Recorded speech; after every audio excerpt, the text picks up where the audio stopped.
Have you ever wondered what it would be like to meet your exact double? A chilling question, isn't it? In the realm of shadows, where logic bends and reality blurs, such eerie phenomena can be more than mere conjecture. Doppelgangers, they're called, perfect duplicates, mirror images of ourselves living and breathing in the same world. Only, they're not confined by our constraints, bound by our boundaries. Imagine seeing your own self, a perfect replica, acting independently, possibly with sinister intentions. It all began on a seemingly ordinary day. The sun was shining, birds were singing, just another day in my life. Then, out of the corner of my eye, I spotted a familiar figure. It was me. I blinked, rubbed my eyes thinking it was a trick of the light, but there it was, unmistakable. My doppelganger standing a few feet away, mirroring my movements with an eerie precision. A chill ran down my spine, confusion clouding my mind. Was it a hallucination, a stress-induced vision? But the figure was so vivid, so real. It wore my clothes, bore my features, copied my gestures. And the most unsettling part? The cold, distant stare in its eyes, a chilling mirror image of my own. In that moment, a wave of dread washed over me. I was facing myself, yet it was a version I didn't recognize. It was like looking into a mirror, except the reflection had a life of its own. The sightings grew more frequent, and with each encounter, a sense of dread deepened. The days turned into a parade of chilling moments, the specter of my double haunting my every step. It began as mere glimpses in the corner of my eye, a fleeting reflection in a car window, a passing silhouette on a crowded street. But soon it was more than just fleeting moments. The figure was no longer hidden in the periphery but boldly present, almost tangible. The doppelganger was everywhere, a mirror image of myself that somehow seemed to be a darker, more sinister version. As the encounters escalated, so did my unease. Each sighting was a cold reminder of the unsettling presence that was my double. It was as if my life had been invaded by an uncanny echo, a chilling apparition that seemed to revel in my growing fear. I would wake up in the dead of night, my heart pounding in my chest, the echo of my own face burned into my retinas. The dread that gripped me was a living, breathing entity, a constant companion that whispered of danger and despair. My world was slowly tilting off its axis. Everywhere I looked, there was the double. A specter of myself that seemed to be on a mission to unnerve and terrify me. My reality was being invaded by this relentless apparition, a ghostly figure that was but a twisted version of myself. The double was no longer a mere reflection in the mirror but a menacing presence that seemed to be everywhere at once. It was as if I was being stalked by my own shadow, a phantom that was intent on driving me to the brink of sanity. With each passing day, the dread deepened, a sinister undercurrent that pulsed beneath the surface of my existence. The double was not just a figment of my imagination but a tangible threat that seemed to be closing in on me. The double, it seemed, was not merely a harmless reflection. It was a sinister echo, a chilling reminder of the disturbing truth that was slowly unraveling. The dread was morphing into terror, a haunting fear that was as real as the double that was relentlessly pursuing me. The double was no longer just a silent specter. Its presence had shifted from a mere mirage to a tangible terror, a menace that seemed to relish in the chaos it was causing. It was as if my doppelganger had been handed a puppeteer's strings, and with a perverse pleasure, it was pulling at them, dragging me into situations that were not just eerie, but outright dangerous. The first instance was a near miss with a speeding car, a scenario that would have been a tragic accident if not for the eerie feeling that my double was somehow involved. The driver swore he saw me step onto the road, but I was on the sidewalk, a safe distance away. It was my double he saw, a terrifying decoy that almost cost me my life. Soon, the incidents escalated. I found myself waking up in places I didn't remember going to, locations that were secluded, desolate and downright chilling.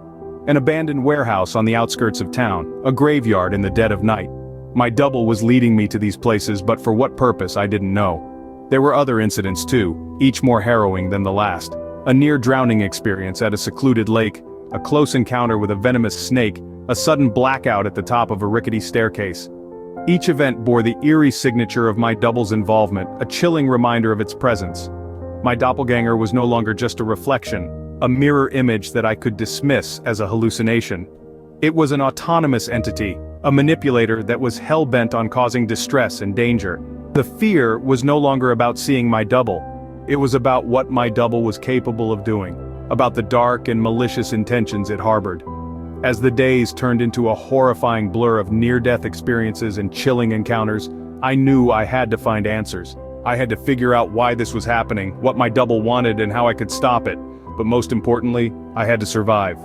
There was something undeniably malicious about its actions. Desperate, I started searching for answers. The world around me had taken a twisted turn, and I was at the epicenter of this enigma. My every waking moment was consumed by the chilling presence of my double, my doppelganger.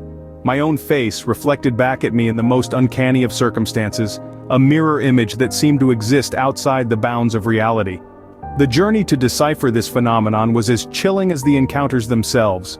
The fear of the unknown had me in its vice-like grip, but I knew I had to push through. This was about survival, about sanity, my sanity. I delved into the labyrinth of my past, retracing steps, revisiting memories. I sought answers in dusty old books, in the eerie silence of the night, and in the hidden corners of the internet. Each piece of information was a puzzle, a cryptic clue in this terrifying game of hide and seek. I discovered stories of doppelgangers, tales that sent shivers down my spine. Legends spoke of them as harbingers of doom, omens of death. They were said to possess a mind of their own, a cruel, twisted mind that reveled in the terror they instilled. Yet these tales felt distant, detached. They were stories of others, not my own. I needed to understand why my double had chosen me. What was it about my existence that had given birth to this terrifying reflection of myself? My search led me to the shadows of my forgotten past. I uncovered secrets that had long been buried, hidden truths about myself. I realized I had been running all along, running from my own reality, from my own self. And now, that very self had taken a form of its own, a form that was haunting me at every turn. The more I dug, the more I feared what I might uncover, but there was no turning back. The truth was out there, waiting to be found, lurking in the darkness. It was a chilling prospect, knowing that the answers I sought might be more terrifying than the questions themselves. As I journeyed further into the abyss, the lines between reality and illusion started blurring. The truth was elusive, the mystery deepening with each passing moment. It was a race against time, a battle against my own fears. The clues I found were unsettling, to say the least. Each piece of the puzzle added a new layer of dread, a new level of horror to this terrifying tale. The pieces were falling into place, but the picture they were forming was far from comforting. I was on a path of self-discovery, a path that was leading me into the heart of darkness. The fear was palpable, the terror real, but I had to continue, had to push through. For in the heart of darkness I hoped to find light, to find answers. I stumbled upon clues, each more unsettling than the last. The truth, when it revealed itself, was more horrifying than I could have ever imagined. It wasn't a trick of the light, a figment of my imagination, or a symptom of a fractured mind. No, the reality was far more unsettling. It started with an old family album, and a picture that sent chills down my spine. There in the black and white photograph was my mirror image. But it wasn't me, it was my great-grandfather, a man who bore an uncanny resemblance to myself. A man who, according to family lore, had vanished without a trace one day, leaving behind nothing but cryptic whispers and hushed stories of a double who'd taken his place. The stories, I soon discovered, were far from mere folklore. My great-grandfather, it seemed, had been tormented by the same eerie phenomenon I was now experiencing. His journals, filled with frantic scribbles and terrified confessions, painted a chilling picture. He too had seen his double, had felt its menacing presence. His life, like mine, had been turned into a living nightmare by this sinister apparition. The more I delved into his writings, the more I understood the horrifying truth. This wasn't just a case of mistaken identity or a paranormal phenomenon. This was something far darker, far more insidious. It was then that I stumbled upon a scientific theory, a hypothesis so disturbing it made my blood run cold. Quantum superposition, it was called, the idea that a particle could exist in two states at once, in two places at once. Could it be that somehow I was living a version of this theory? Could my great-grandfather and I share more than just physical resemblance? Could we share the same existence?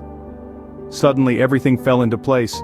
The double wasn't an external entity, it wasn't a ghost or a figment of my imagination, it was me. Or rather, another version of me. A version that existed in a parallel state, a version that was just as real, just as tangible, as the me that was living this horror. And the most terrifying realization of all, this double was not just a harmless duplicate, it was a darker version of myself. A version that carried all my suppressed fears, my hidden insecurities, my deepest, darkest secrets. It was a manifestation of everything I was afraid to confront, everything I had pushed into the shadows of my psyche. The double was not just a mirror image, it was a reflection of my darkest self, a self that had been lurking in the corners of my consciousness, waiting for the right moment to emerge, and now, it had found its way into my reality, making my worst nightmares come true. I was not just facing my double, I was facing the darkest part of my own self. In the aftermath, I was left with more questions than answers. The world continued to spin on its axis, oblivious to the nightmare that had unfolded in the hidden corners of my existence. The sun rose and set with the same indifference as before. But I was changed. I was no longer the person I once was, no longer the person I thought I was. The chilling realization of my double's existence, its autonomy, its malevolent intentions, was something that I could never erase from my consciousness. It was a specter that had taken up permanent residence in the shadows of my mind, forever casting a long, dark silhouette over my reality. I found myself contemplating the nature of my existence. Was I unique? Or was I just one of many, a mere copy of a copy, a reflection of a reflection? The thought that my identity, my very essence, could be duplicated so perfectly, so maliciously, was a terrifying prospect. And there were deeper questions, ones that gnawed at the edges of my sanity. What did this mean about the nature of reality itself? Were there others like me, living with their doubles, trapped in the same nightmarish existence? If so, how many? And how many were unaware, blissfully ignorant of the phantoms that lurked just out of sight? The more I pondered, the more I was consumed by a profound sense of dread. It was as if I was standing at the edge of an abyss, staring into the unknown. The world I knew, the world I thought was real, was nothing more than a facade, a thin veneer masking a reality far more complex and far more terrifying than I could ever have imagined. In the quiet moments of solitude, I could still sense its presence, could still feel its icy touch, could still hear its sinister whisper. I realized that I was forever marked, forever scarred by this encounter. I was a prisoner, trapped in a cage of fear and uncertainty. Yet amid the chaos and confusion there was a strange kind of clarity. I realized that I had been given a glimpse into the unknown, a peek behind the curtain of reality. It was a disturbing, terrifying glimpse, yes, but a glimpse nonetheless.